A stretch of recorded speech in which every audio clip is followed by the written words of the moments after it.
سورہ فاتحہ کی پہلی آیت میں الحمدللہ رب العالمین، اس میں عالمین کا لفظ جو ہے وہ تمام جہانوں پر اطلاق آتا ہے، اور آپ صلی اللہ علیہ وسلم کے بارے میں رحمت للعالمین قرار دیا ہے. یہ جو لفظ استعمال ہوا ہے ان کے اسکوپ میں کوئی فرق ہے یا نہیں؟ العالمین جو لفظ ہے پہلے یہ دیکھیں کہ اس کے اپنے اسکوپ میں کوئی فرق ہے کہ نہیں. نہیں؟ اچھا، بنی اسرائیل یہود کو اور بنی اسرائیل کو سب جہانوں میں فضیلت دی تھی.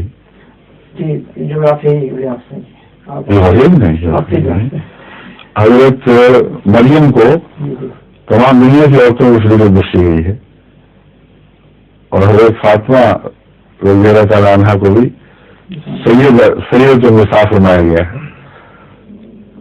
تو مختلف انبیاء کو مختلف قوموں پر فضیلت، پھر رسول اللہ علیہ وسلم کو بھی فضیلت بخشی گئی، اور وہاں بھی عالمین کا لفظ ہے، اس لیے عالمین کا اسکوپ طے ہونا ضروری ہے.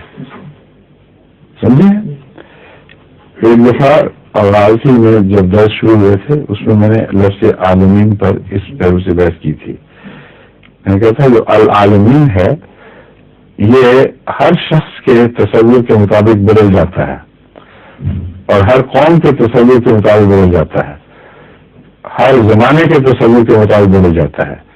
صرف ایک وینٹیج پوائنٹ ہے خدا کا جو رب ہے، اس کے وینٹیج پوائنٹ یعنی اس کے زاویہ نظر سے عالمین ہمیشہ العالمین ہی رہے گا، اور اصل عالمین وہ ہے جو خدا کو دیکھ کے دکھائی دے رہا ہے. لیکن جب وہ بندے کے حوالے سے کرتا ہے تو ایک چوٹی کا عالم اور ہے اور ایک انسان کا عالم اور ہے. تو پہلے تو بندے کے حوالے سے یہ فرق ہوگا کہ بندے کا عالم اور جانور کا عالم اور کیڑے کا عالم، مکوڑے کا عالم، مچھلی کا عالم، بھینس کا عالم کیا یہ ایک ہی ہے؟ ایک نہیں ہے، کیونکہ ربوبیت الگ الگ ہے. اور رب العالمین کے جوڑ نے بہت عظیم فلسفے سے پردہ اٹھایا ہے کہ تم نے اگر کسی کا عالم پہچاننا ہو تو اس کی ربوبیت کو پہچانو. جس حد تک خدا ربوبیت فرماتا ہے اس کے عالم کے ہر جز پر وہ ربوبیت حاوی نہ ہو تو خدا رب العالمین نہیں ہے.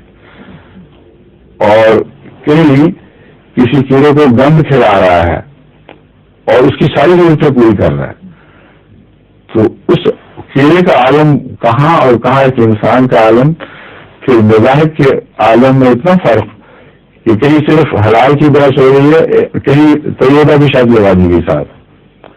حلال طیبہ حلال طیبہ اتنا فرمایا کہ ذہن نشین کرا دیا کہ تم صرف حلال کھانے والی امت نہیں ہو، اس سے بھی اگلا قدم اٹھاؤ، نہایت ہی اعلیٰ درجے کی غذا کی رسم میں رکھو، گھٹیا اور گندی وجہ احتیاط کیا کرو.